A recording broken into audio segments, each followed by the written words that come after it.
Today's topic is very important, which is coordination number in unit cell.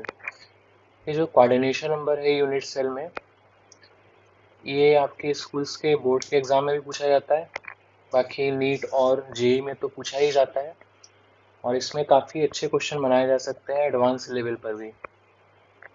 जितना मैंने experience किया है उसके हिसाब से ज़्यादातर स्टूडेंट को ये सीधे याद होता है। अगर मैं कोऑर्डिनेशन नंबर पूछूंगा तो वो सीधे आंसर कर देते हैं। पीसीसी का क्या होगा, एक्ससीसी का क्या होगा एंड बीसीसी यूनिट सेल का क्या होगा।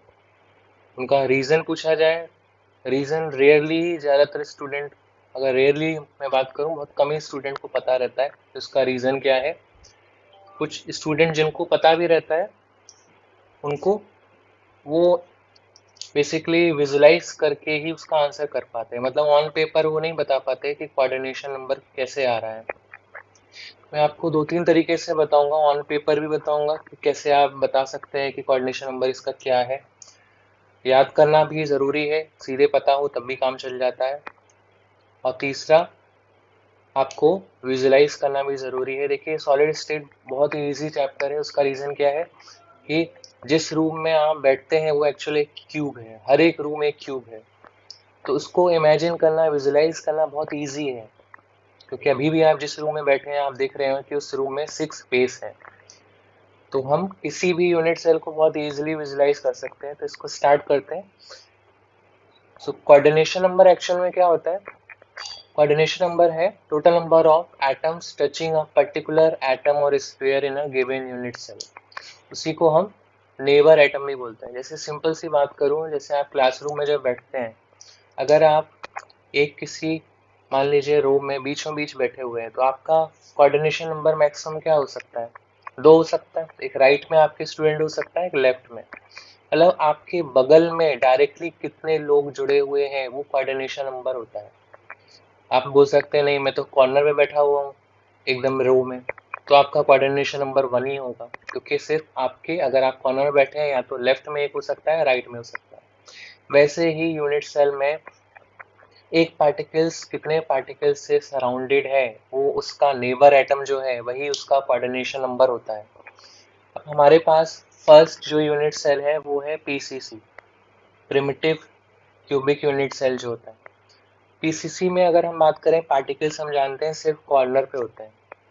तो अगर सिर्फ पार्टिकल्स कॉर्नर पे होते हैं, जैसे मान लीजिए 1 वाला जो पार्टिकल है, इसके रिस्पेक्ट में कौन से पार्टिकल्स जो होंगे जो डायरेक्टली इससे जुड़े होंगे, तो एक ये 2 वाला होगा जो इससे जुड़ा होगा, एक 3 वाला होगा, एक 4 वाला होगा। तो एक यूनिट सेल में इससे 3 पार्टिकल्स जुड़े होंगे। आप कोई भी पार्टिकल्स ले लें कॉर्नर वाला, तो मुझे ये 3 पार्टिकल्स मिल रहे हैं, तो इसका कोऑर्डिनेशन नंबर क्या 3 है? ऐसा तो नहीं है, क्योंकि हम जानते हैं कि ये तो एक यूनिट सेल बनाया है, ऐसे 8 होते हैं हमारे पास। तो एक ऐसे ही ठीक ऊपर भी जुड़ा होगा पार्टिकल, एक इसके ठीक पीछे जो 2 के ऑपोजिट जाऊं तो यहाँ पर भी एक जुड़ा होगा, और एक 3 के ऑपोजिट भी जुड़ा होगा, जब हम सारे यूनिट सेल बनाएंगे तब। बाकी इसको मैं आगे भी करके भी दिखाऊंगा जो मैं बोल रहा हूँ अभी, तो आपको ज़्यादा क्लियर हो जाएगा। तो इसका कोऑर्डिनेशन नंबर एक्चुअल में क्या होगा? 6 होगा। तो इसका कोऑर्डिनेशन नंबर पीसीसी का होता है 6। तो अगर कोई आपसे पूछे कि नियरेस्ट नेबर एटम जो है, नेबर एटम में शॉर्ट में लिख रहा हूँ, नेबर एटम जो होंगे वो कितने होंगे? 6 होंगे। तो नियरेस्ट बोले तो 6 वही नियरेस्ट होंगे। जो फर्स्ट नेबर एटम है वही हमारे नियरेस्ट होंगे। बाकी आगे पूछ सकता है आपके नेक्स्ट टू नेक्स्ट कितने हो सकते हैं, तो उसके हिसाब से वो आगे का केस है, वो आगे देखते हैं। पहले तो भी हम बस कोऑर्डिनेशन नंबर देख रहे हैं। कोऑर्डिनेशन नंबर जो नियरेस्ट नेबर एटम है वही होता है। तो कोऑर्डिनेशन नंबर जहां पर भी आएगा वहां पे आपको मैटर की कंटिन्यूटी मिलनी चाहिए। तो इसमें क्योंकि पार्टिकल्स कॉर्नर वाले एक दूसरे से जुड़े ही रहते हैं, तो जो ये कॉर्नर वाले पार्टिकल हैं वहां पर ही हमें मैटर ऑफ कंटिन्यूटी मिलेगी। तो अगर मैं आपसे पूछूं कि ये जो नेबर एटम है ये किस डिस्टेंस पे आएंगे, तो ये डिस्टेंस आप जानते हैं, इसको एज लेंथ बोलते हैं आप। इसका मतलब जो ये नेबर एटम है वो ए डिस्टेंस पर आएंगे। करेक्ट है। ये हमारा फर्स्ट केस हो गया पीसीसी।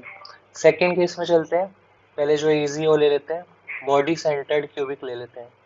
तो बॉडी सेंटर्ड में आप जानते हैं कि बीच में एक पार्टिकल्स प्रेजेंट होता है और इसके सराउंडेड जो पार्टिकल्स होते हैं वो टोटल 8 होते हैं, इस टाइप से कुछ रहता है। तो इसमें जैसे रेड वाला पार्टिकल्स आप देख रहे हैं 8 पार्टिकल से सराउंडेड है, ऐसे ही ये ब्लू वाला पार्टिकल जब मैं 8 क्यूब बनाऊंगा तो हर एक रेड वाले पार्टिकल से जुड़ा होगा। इसका मतलब बीसीसी में कोऑर्डिनेशन नंबर जो आता है वो कितना आता है, 8। और मैं पूछूं कि इसका नेबर एटम जो है, जो नियरेस्ट है, वो कितने हैं, 8 है। और अगर आपसे डिस्टेंस पूछी जाए कि किस डिस्टेंस पर है, तो ये जो नेबर एटम है ये है बॉडी डायगोनल पे, यहीं पे कंटिन्यूटी आ रही है मैटर की। देखिए जहां पर भी मैटर की कंटिन्यूटी आएगी वही नेबर हो सकता है। आप बोल सकते हैं कि इनके बीच में तो भी डिस्टेंस कुछ हो सकती है, सही बात है, बट ये डिस्टेंस ज्यादा आएगी। हमें नेबर जो सबसे क्लोज है उसकी डिस्टेंस बतानी है, और जो सबसे क्लोज है वो वही हो सकता है जब पार्टिकल्स जुड़े हों। कॉर्नर वाले पार्टिकल्स जुड़े नहीं है, बॉडी डायगोनल पे पार्टिकल्स जुड़े हैं। तो बॉडी डायगोनल आप जानते हैं ओवरऑल कितनी होती है, a√3। तो a√3 का हाफ कितना होगा, a√3/2। इसका मतलब जो नेबर एटम मेरे आ रहे हैं वो किस डिस्टेंस पे आ रहे हैं, a√3/2 पर। तो ये हमारा हो गया बॉडी सेंटर्ड का कोऑर्डिनेशन नंबर। इसके आगे आता है फेस सेंटर्ड का। फेस सेंटर्ड में मैंने जितना ऑब्जर्व किया है सबसे ज्यादा प्रॉब्लम आती है स्टूडेंट को कोऑर्डिनेशन नंबर समझने में, कि फेस सेंटर्ड का कोऑर्डिनेशन नंबर क्या होगा। तो मैं इसको 2-3 तरीके से समझाऊंगा आपको। पहले इजी तरीका समझ लीजिए, जो ज्यादातर फैकल्टी इसी तरीके से समझाते हैं। जैसे मान लो आप जानते हैं कि फेस सेंटर पे पार्टिकल्स जरूर होगा इसमें, ये फ्रंट वाला फेस और ये बैक वाला फेस। तो अगर मैं मान लीजिए ये वाला फेस ले रहा हूँ तो इससे कितने पार्टिकल्स डायरेक्टली जुड़े होंगे, ये 4 तो जुड़े ही हैं इसी के प्लेन में। और ये जो हर एक फेस वाला है ऊपर से जो आ रहा है ये भी इससे जुड़ा है रेड वाले से, सिर्फ ऊपर वाले को छोड़ के, जो टॉप मोस्ट है इसको छोड़ के सिर्फ, बाकी ये सब इससे जुड़े हुए हैं। इसको थोड़ा सा डार्क कर देते हैं वरना दिखेगा नहीं आपको। ये भी जुड़ा है, ये भी जुड़ा है, ये भी जुड़ा है, 4 ऊपर प्लेन में जुड़े हैं फेस वाले, सिर्फ एक फेस को छोड़ के, इसको ऊपर वाले को छोड़ के। अब ऐसे ही ठीक 4 नीचे भी होंगे यहाँ पर जो इससे जुड़े होंगे। तो 4 उस प्लेन में, 4 ऊपर के फेस वाले, 4 नीचे के फेस वाले। इसका मतलब इस फेस सेंटर्ड क्यूबिक का कोऑर्डिनेशन नंबर कितना होगा, 12 होगा। और अगर मैं आपसे पूछूं नेबर एटम कितने होंगे इसके, तो नेबर एटम कोऑर्डिनेशन नंबर 12 है, तो नेबर एटम भी 12 ही है। और किस डिस्टेंस पर है, तो यहाँ पर मैटर ऑफ कंटिन्यूटी किस पे मिलेगी आपको, किस पे मिलेगी, फेज डायगोनल पे। और ये फेज डायगोनल आप जानते हैं ये a√2 होती है, तो उसकी आधी a√2/2 पे आपको ये नेबर एटम मिल जाएंगे। देखिए ये मैंने आपको जो मेथड बताया है ये सबसे इजी है, जो जनरली समझ में आ जाता है। यानी स्कूल लेवल पे अगर बात करें ज़्यादातर टीचर्स को ऐसे ही समझाते हैं। बाकी इससे एक और अच्छा है, सो पीसीसी को, कोऑर्डिनेशन नंबर को और नेबर एटम को, अभी हम पहला फर्स्ट नेबर जानते हैं, उसके आगे के नेबर एटम जो होंगे वो भी देखते हैं। फिर बाकी मैं आपको एक और थ्री डायमेंशनली कैसे देख सकते हैं उसको भी बताऊंगा। इसको मैंने क्वेश्चन फॉर्म में रख दिया है। जैसे ये आपसे बोल रहा है कि पार्टिकल्स, जैसे आप देख रहे हैं इसमें टोटल 8 पार्टिकल्स हैं, और बोल रहा है कि 2 to 8 को इंक्रीजिंग ऑर्डर में अरेंज करिए डिस्टेंस के फ्रॉम एटम ए।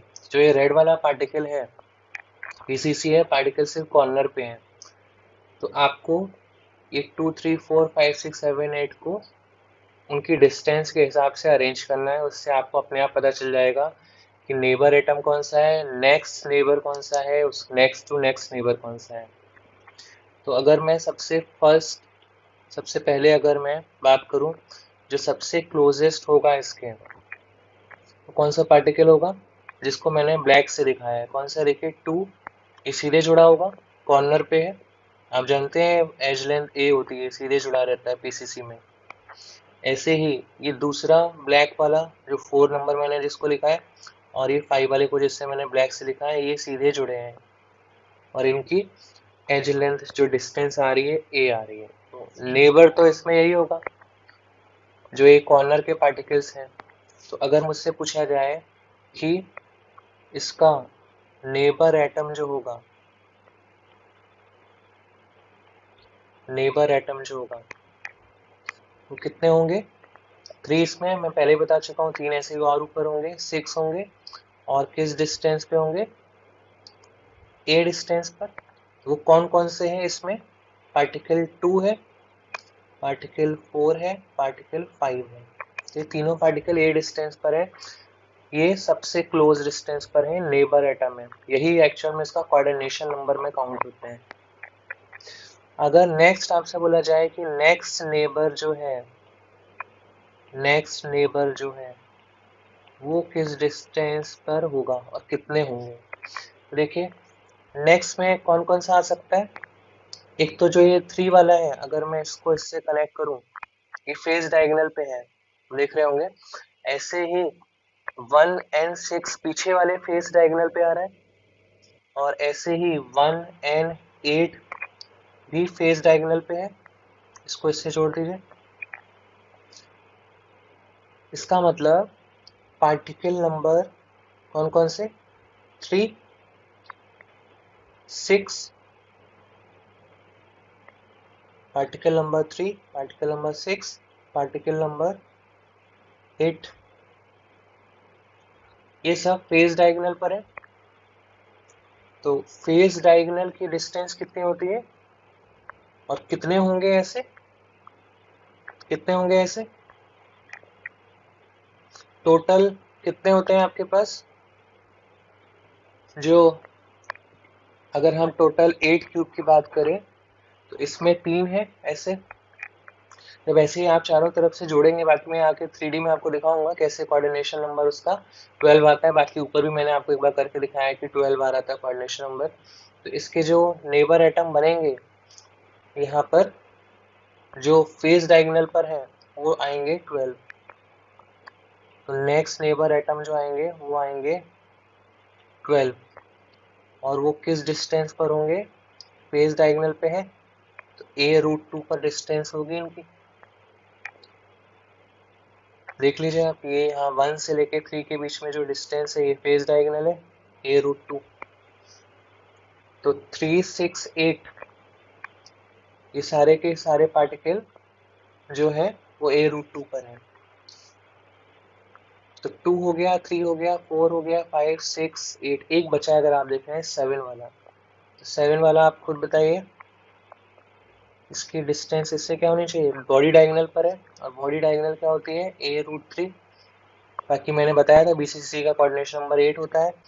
तो अगर मैं बोलूँ नेक्स्ट, मैं शॉर्ट में लिख रहा हूँ नेक्स्ट नियरेस्ट नेबर एटम, तो कितने होंगे, 8 होंगे जो कि बॉडी डायगोनल पर है। कौन सा है वो पार्टिकल, पार्टिकल नंबर 7 है और किस डिस्टेंस पर होगा, a√3 पर। क्योंकि इतना पूछता नहीं है आपसे, बट एडवांस लेवल पे आपको कम से कम नेबर और नेक्स्ट नेबर तक पता होना चाहिए। तो इसमें एडवांस में क्वेश्चन आ चुका है नेबर एटम से रिलेटेड। तो आई होप आपको समझ में आ गया होगा ये डिस्टेंस का ऑर्डर क्या आएगा। तो आप मुझसे इंक्रीजिंग ऑर्डर बोल रहा था, तो सबसे पास कौन सा है, 2, 4, 5, ये तीनों इक्वल डिस्टेंस पर है। इसके बाद कौन सा है, नेक्स्ट नेबर वाला जो फेस डायगोनल पे था, 3, 6, 8। उसके बाद लास्ट में कौन सा है, 7 नंबर। तो ये इसका ओवरऑल ऑर्डर आ जाएगा। नेक्स्ट है neighbour atom body centred cubic unit cell के लिए। तो इसमें मैं पहले ही बता चुका हूँ जैसे आपको कि मैटर ऑफ कंटिन्यूटी इसमें बॉडी डायगोनल के थ्रू मिलेगी, क्योंकि कॉर्नर्स के पार्टिकल एंड फेस के पार्टिकल तो आपस में जुड़ते नहीं है। इसमें बॉडी सेंटर वाला जो पार्टिकल होगा वही होगा, फेस सेंटर पे तो होगा ही नहीं वैसे यहाँ पर। सो अगर मैं कंटिन्यूटी की बात करूँ तो यहाँ पर जो कंटिन्यूटी आएगी वो आएगी 1 को अगर मैं 7 से जोड़ दूँ, इस पर कंटिन्यूटी मिलेगी मुझे। मेरा कोऑर्डिनेशन नंबर जो बनेगा, जैसे रेड वाला पार्टिकल जो है बॉडी सेंटर के एक पार्टिकल से जुड़ा है, ऐसे 8 क्यूब होते हैं, तो इसका कोऑर्डिनेशन नंबर पीछे ही बताया था मैंने 8 होता है।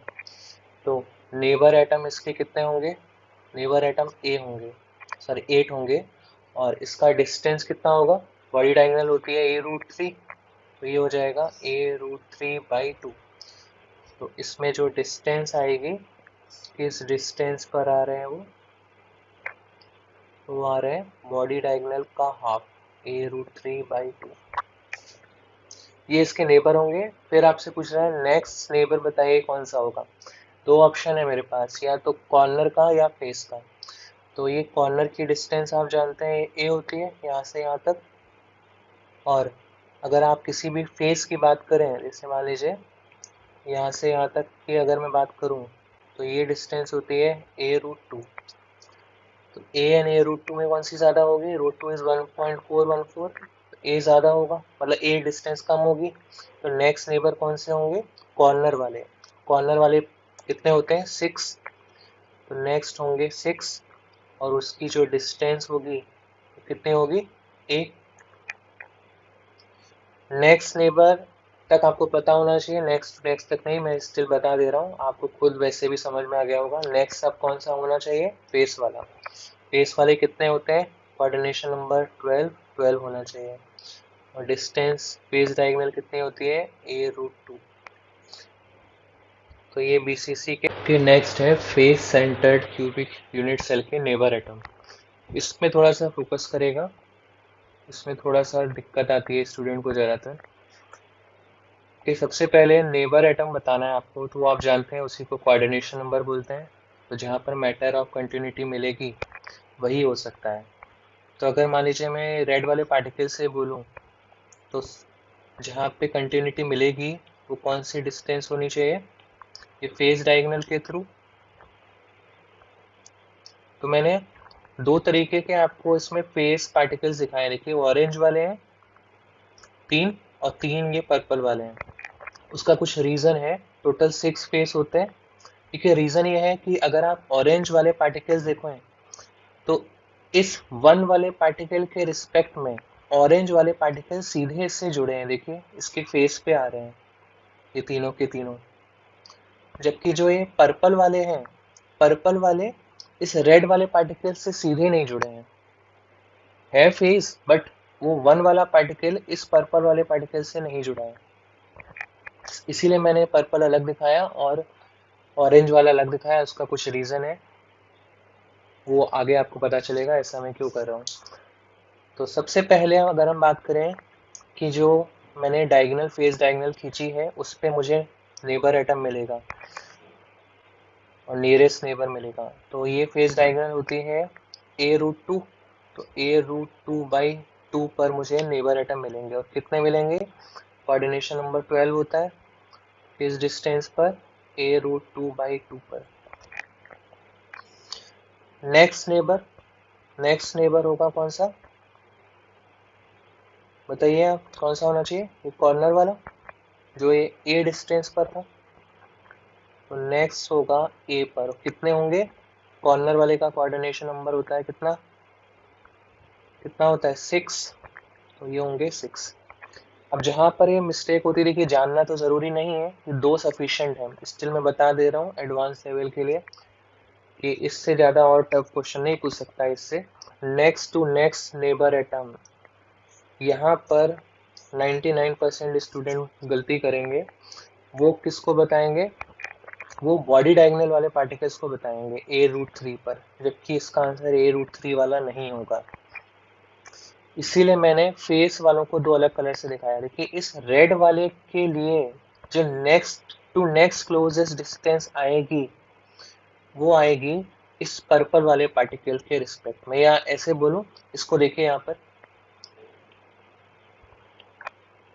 पे देखिए इसको, इस वाले कॉर्नर वाले पार्टिकल को, इस कॉर्नर वाले पार्टिकल को अगर मैं इस वाले फेस से डिस्टेंस निकालूं, वो नेक्स्ट टू नेक्स्ट आएगी। तो इसके लिए आपको क्या करना पड़ेगा, इसके लिए पहले तो आपको इससे मिलाना पड़ेगा, इसको मैं मिला देता हूँ, तो इसको थोड़ा सा हटा दूं, आप बना लीजिएगा आराम से बाद में। सो इसको मैं हटा दे रहा हूँ, गड़बड़ हो जा रहा है। तो इसको ग्रीन वाले को देखिए, इसको इससे मिला दूं, और ये बॉन्ड लेंथ तो हम जानते हैं, ये हम लेंथ जानते हैं, ये फेस डायगोनल है हमारी। तो मुझे ये वाली जो डी लेंथ है ये निकालनी है।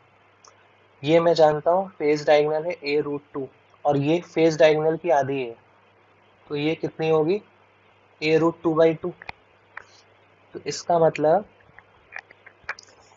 जो ये पर्पल वाला पार्टिकल है इसकी डिस्टेंस कितनी आएगी, तो a√2 पाइथागोरस से equal to D square plus a√2/2 का स्क्वायर। तो जो d की आएगी लेंथ वो आएगी a√3/2।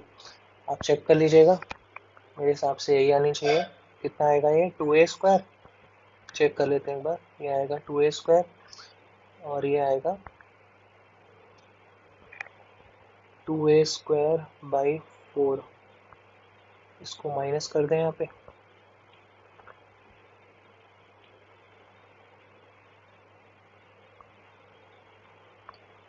तो हमारी ये डिस्टेंस कितनी आ रही है a√3/2। इसका नेक्स्ट टू नेक्स्ट कितने डिस्टेंस पर होगा, a√3/2 पर होगा। और कितने होंगे, तो अगर मैं ऐसे पार्टिकल्स की बात करूं जो टच नहीं कर रहे हैं उसको, तो एक पार्टिकल कॉर्नर वाले पार्टिकल के रिस्पेक्ट में 3 है ऐसे, तो मेरे पास ऐसे कितने क्यूब होंगे 8, जिसको वो टच नहीं करेगा। तो कितने होंगे 8 इंटू 3, 24। तो 24 होंगे नेक्स्ट टू नेक्स्ट। इसकी ज़रूरत नहीं है, स्टिल मैंने आपको बता दिया। देखिए अगर आप इसको रूम में, जो आपका रूम एक क्यूबी है उससे अगर इमेजिन करेंगे, विजुलाइज करेंगे, आपको कुछ समझ में आ जाएगा मैं क्या बोल रहा हूँ कि ये डिस्टेंस कैसे आई, कौन से ये 24 पार्टिकल्स हैं। तो मैं चाहता हूँ आप एक बार जो ये नेबर एटम का कॉन्सेप्ट है उसको अपने रूम में विजुलाइज करके देखिए। एक पार्टिकल्स अपने रूम के कॉर्नर पे ऑब्जर्व करिए, फिर उसके रिस्पेक्ट में देखिए कि अगर ये तीनों यूनिट सेल होंगे तो मैटर ऑफ कंटिन्यूटी कहाँ मिलेगी, नियरेस्ट कौन सा होगा, नेक्स्ट नियरेस्ट, फिर नेक्स्ट टू नेक्स्ट। मैं आपको एक्चुअल कोऑर्डिनेशन नंबर कैसे देखते हैं कंपाउंड में वो बताता हूँ। अगर आपको लास्ट जो हमने तरीके से किया था उससे भी समझ में आ गया है तो भी अच्छा ही है, बट इससे आपको 100% समझ में आ जाएगा जो मैं अब तरीका बता रहा हूँ। इसमें एक दो बार आपको प्रैक्टिस करनी पड़ेगी, क्योंकि जो ये मेथड है इसको मुझे खुद बनाने में काफ़ी टाइम लगा था कि कैसे मैं 3 डायमेंशनली रिप्रेजेंट कर सकता हूँ ऑन पेपर कोऑर्डिनेशन नंबर को।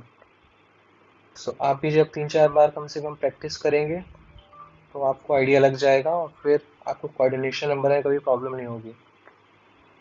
सो सबसे पहले मैंने आपको क्यूब बनाने का वो तरीका बताया था, वो आपको क्यूब बनाना पड़ेगा सबसे पहले। तो हम क्यूब बना लेते हैं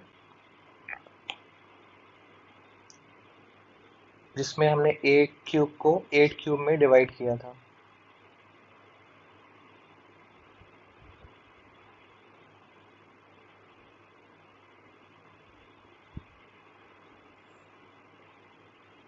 उसमें बस एक दो चीज़ में कलर का चेंज करूँगा, वो ध्यान रखिएगा।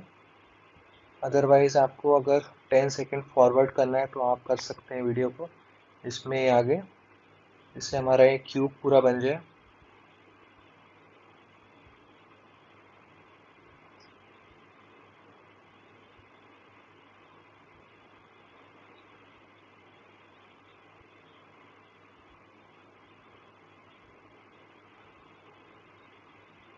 तो सबसे पहले तो मैंने एक क्यूब फॉर्म कर लिया,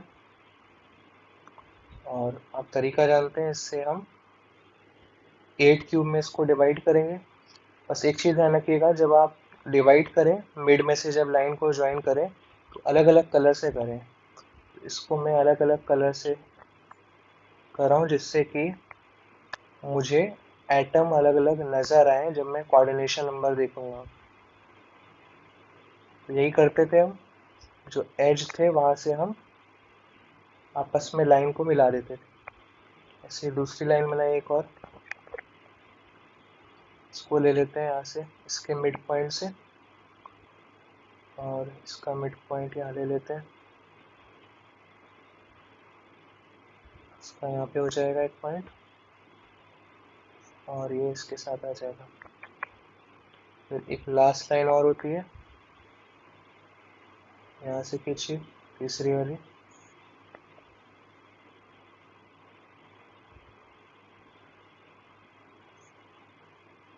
बाकी आप जानते हैं आपको आगे क्या करना रहता है, जो इंटरसेक्ट करते थे इसको हम मिला देते थे आपस में।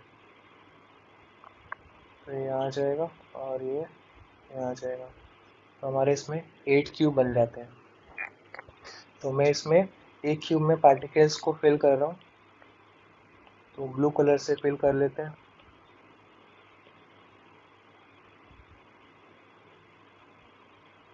तो सबसे पहले मैं आपको पीसीसी में दिखा रहा हूँ, कोऑर्डिनेशन नंबर 3 डायमेंशनली। थोड़ा सा ध्यान दीजिएगा, अदरवाइज समझ में नहीं आएगा इसमें।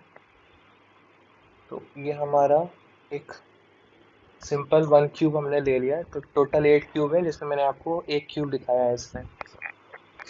अब इस वाले पार्टिकल को मैं थोड़ा सा अलग कर दे रहा हूँ कि आपको ये दिख जाए अलग से। लाइन ही गायब हो गई, इसी के ऊपर कर देता हूँ। ये वाला पार्टिकल है जिसके रिस्पेक्ट में मैं कोऑर्डिनेशन नंबर देखूंगा पीसीसी में, प्रिमिटिव क्यूबिक यूनिट सेल में या सिंपल क्यूबिक यूनिट सेल में। वैसे आप जानते हैं 6 कोऑर्डिनेशन नंबर होता है, इसमें आप चेक भी कर सकते हैं कौन कौन से होंगे। मैं इसको अलग कलर से दिखा दे रहा हूँ जो डायरेक्टली जुड़े हैं उससे। आप देख सकते हैं एक तो ये वाला है, ये जुड़ा हुआ है सीधे इससे, दूसरा ये, और तीसरा ये। तो ये 3 पार्टिकल्स इस एक ही क्यूब में से जुड़े हुए हैं रेड वाले से। और कहाँ पे होंगे, एक ठीक ऊपर होगा, 4th हो गया हमारा, एक राइट में हो गया 5th, और एक बचा इसके ठीक पीछे यहाँ पे 6। तो ये मैंने आपको बताया था कि पीसीसी का कोऑर्डिनेशन नंबर और नियरेस्ट नेबर 6 होता है। तो वो कौन से होते हैं, जो कॉर्नर के पार्टिकल्स जो उससे डायरेक्टली जुड़े रहते हैं। तो फर्स्ट नेबर 6 है। अब हमें सेकंड नेबर पे ध्यान देना है इसके। तो सेकंड नेबर के लिए आप करिए ये, जहाँ से आपने जो एज वाले से लाइन बनाई थी, ये 3 लाइन, ब्लू वाली, रेड वाली और ग्रीन वाले, वहाँ पे पार्टिकल्स रख दीजिए। तो उसको मैं अलग कलर से दिखा रहा हूँ जिससे आपको दिख जाए। तो मैं ग्रीन से दिखा दे रहा हूँ आपको। तो हर एक कॉर्नर से जहाँ से मैंने लाइन बनाई थी वहाँ पे पार्टिकल्स रख दीजिए, जितने भी ये एज वाली पोजीशन थी।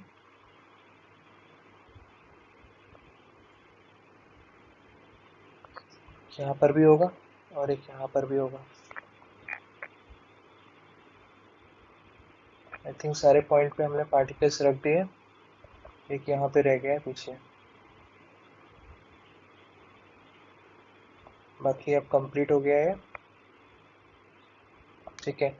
तो अब इसमें देखिए सेकंड जो इसके coordination number, second nearest neighbour, पहले तो हम देख चुके हैं येलो वाले इसके क्लोजेस्ट जो नेबर एटम है वो है फर्स्ट नेबर एटम। ग्रीन वाले सेकंड नेबर बनेंगे इसके, क्योंकि कितने आते थे आपको याद हो, अगर फेज डायगोनल पे आते थे 12। तो उसको यहाँ से आप चेक भी कर सकते हैं, देखिए। तो अगर मैं यहाँ से देखिए 4 तो इसके साथ इसी इसी प्लेन में आ जा रहे हैं। जैसे देखिए ये वाला है क्या, ये कुछ ज़्यादा ही बड़ी लाइन हो जाएगी। 4 तो ये इसी लाइन में आ जा रहे हैं, और ये 4 ऊपर है, ये ग्रीन वाले जो है ये सब फेज डायगोनल पे है। देखिए सब फेज डायगोनल है, आप ध्यान से एक दो बार देखेंगे आपको समझ में आ जाएगा कि मैंने जितने भी ये ग्रीन वाले पार्टिकल रखे हैं ये सब के सब फेज डायगोनल पे जुड़े हुए हैं। एक यहाँ पे मैंने नहीं रखा, उसको भी रख लीजिए आप। एक यहाँ पर भी होगा, ये भी फेज डायगोनल पे है। तो आप देख रहे हैं कि टोटल हमारे पास ऐसे 12 हो जा रहे हैं। 4 सेम प्लेन में, 4 अबव है और 4 बिलो है, और एक ये वाला भी ग्रीन ही होगा। थोड़ा लाइट ही कर देता हूँ, ये दिख जाए आपको। ये भी ग्रीन है, ये भी ग्रीन है। तो 4 सेम प्लेन में, 4 ऊपर वाले प्लेन में और 4 नीचे वाले प्लेन में, तो इसीलिए सेकंड नेबर 12 आते थे। और, और उसकी जो डिस्टेंस थी वो आप जानते हैं, ये डिस्टेंस कितनी है इन दोनों के बीच में। ये जो डिस्टेंस है ये वाली फेस डायगोनल पे है a√2 पर। और थर्ड हमारा आइटम कौन सा होगा? अब देखिए, ये रेड वाला और ये ब्लू वाला जो होगा, ये थर्ड आइटम होगा, जो कि a√3 पर है, जो बॉडी डायगोनल पे है। तो ये एक ही पार्टिकल बचा है, सिर्फ ब्लू वाला। ऐसे ब्लू वाले कितने होंगे पीसीसीपी में? हर एक क्यूब में एक एक होगा, तो 8 हो जाएंगे। इसीलिए पीसीसीपी में फर्स्ट नेबर 6 आते हैं कॉर्नर वाले, और सेकंड नेबर 12 जो फेस डायगोनल पे थे, थर्ड बॉडी डायगोनल पे। अब इसी में आपको मैं फेस को रिप्रेजेंट करके दिखाता हूँ, तो थोड़ा सा ध्यान दीजिएगा, उसमें ध्यान से सुनिएगा, क्योंकि बॉडी सेंटर में तो कुछ भी नहीं है। तो फेस इसी क्यूब में मैंने थोड़ा सा चेंज कर दिया है फेस सेंटर्ड बनाने के लिए। तो ये येलो वाला जो पार्ट है पूरा फेस सेंटर्ड क्यूब बन गया है, एक ठीक इसके ऊपर है, तो वो 2 क्यूब है हमारे पास इसमें अब। और जो ये रेड वाला पार्टिकल्स है वो फेस सेंटर पार्टिकल है। तो आप इसमें देख रहे हैं कि 4 पार्टिकल्स जो होंगे फेस वाले में, ये तो सीधे जुड़े होंगे इसके साथ, जैसे आपको दिख रहा होगा कि ये 1 इसके प्लेन में है, फेस सेंटर्ड में। तो 4 तो इसके प्लेन में हो गए, और बाकी 8 और कहाँ से आएंगे? जो इससे डायरेक्टली जुड़े होंगे। तो आप विजुलाइज भी कर सकते हैं अपने रूम में, अगर आप जो वॉल है उसमें फेस सेंटर पार्टिकल्स को वहाँ पे रख के देखें, तो फेस डायगोनल के थ्रू आपको वो पार्टिकल्स नज़र आ रहे हैं। जैसे ये एक फेस डायगोनल के थ्रू, ये जो मैंने यहाँ पे लाइन खींची है, ये जुड़े हुए हैं।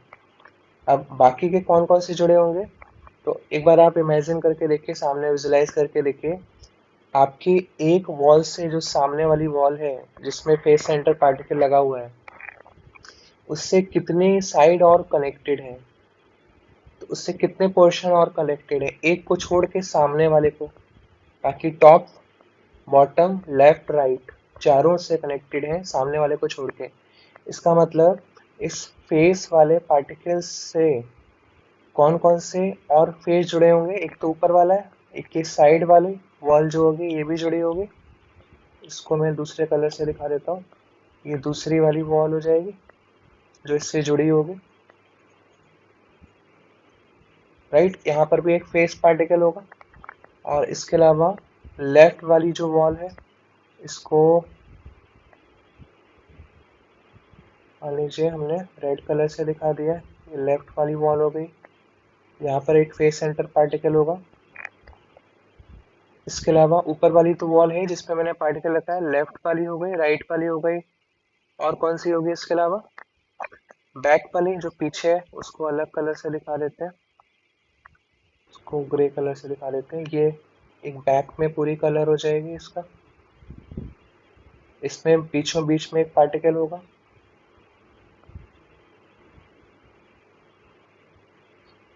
इसके अलावा मैं बना नहीं रहा हूँ, एक फ्रंट वाली भी होगी, आप खुद विजुलाइज करके देख सकते हैं। ऐसे 4 होंगी, और चारों में हर एक जगह पे पार्टिकल्स लगे होंगे फेस सेंटर वाले। जैसे मान लीजिए राइट वाले में अगर आप देखें, ये लगा होगा यहाँ पे, ऐसे लेफ्ट में लगा होगा, ऐसे एक बैक में जो बैक वाली वॉल है उसमें लगा होगा, एक जो एक फ्रंट वाली वॉल है इसमें लगा होगा। और ये चारों पार्टिकल्स इससे जुड़े हुए रहेंगे, 4 ये बॉटम में हो जाएंगे, और ऐसे ही 4 आप ऊपर विजुलाइज कर सकते हैं, 4 टॉप पर होंगे। तो ऐसे टोटल कितने आ जाएंगे? 12 आ जाएंगे। नियरेस्ट एटम फेस सेंटर्ड में 12 होते हैं। उसके बाद